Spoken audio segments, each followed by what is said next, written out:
Carlo is ready. Let's understand from him if he agrees with our assessment. Peter, I'm sure you must have heard our assessment that FIs, which are foreign institutional investors, as we call them in India, they are selling. But we feel that the selling is not permanent because the selling has to coincide either with the strength in dollar or bond yields or both. And right now, the dollar is looking not very strong. Yes, the dollar has been weak now, and I think obviously what we're seeing is a divergence between rising yields and a falling dollar. And I think the reason for this obviously is, there's less confidence in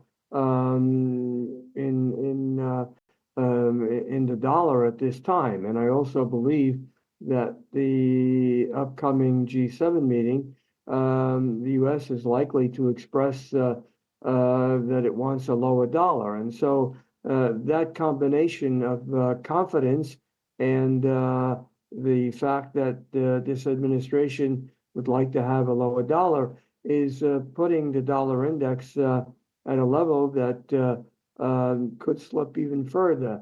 And that will also have a negative effect on inflation. Because if the dollar weakens, that means we could be importing inflation. In fact, we saw that in Japan, the core rate of Japan surpassed market expectations, and so inflation is beginning to be a little bit of a problem, not only here in the States, but even in certain parts of Asia and possibly even Europe. Let's talk a little bit more about, what this big, beautiful tax bill, as Trump describes it, and what could be the repercussions of that, both in the near term as well as the long haul, because the street seems a little bit divided on that, and they're saying that it might just be only a very minute short-term boost, if at all, to the economy.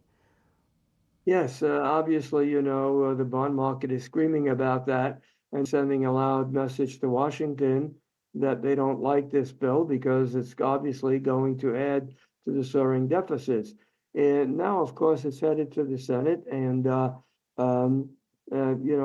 suspect that they'll be nitpicking at this bill, and hopefully that can calm the markets. But tax breaks, unless they are accompanied with huge cuts in entitlements, they don't serve to be positive.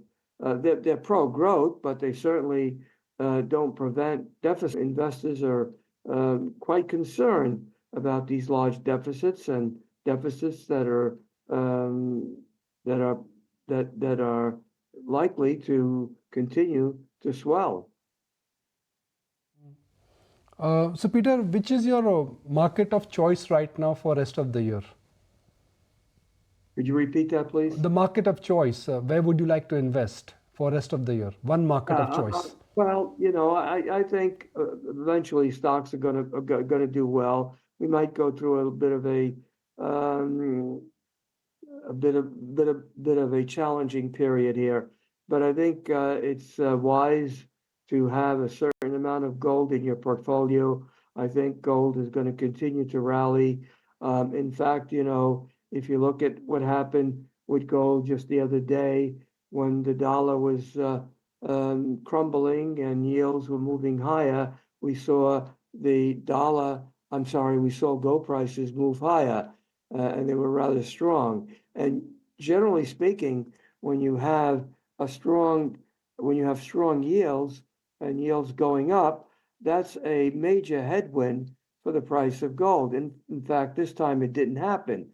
And so I think the reason for that is, of course, besides the ongoing concerns, geopolitical concerns, tariff concerns, inflation concerns, I think the reason for that is that smart money is putting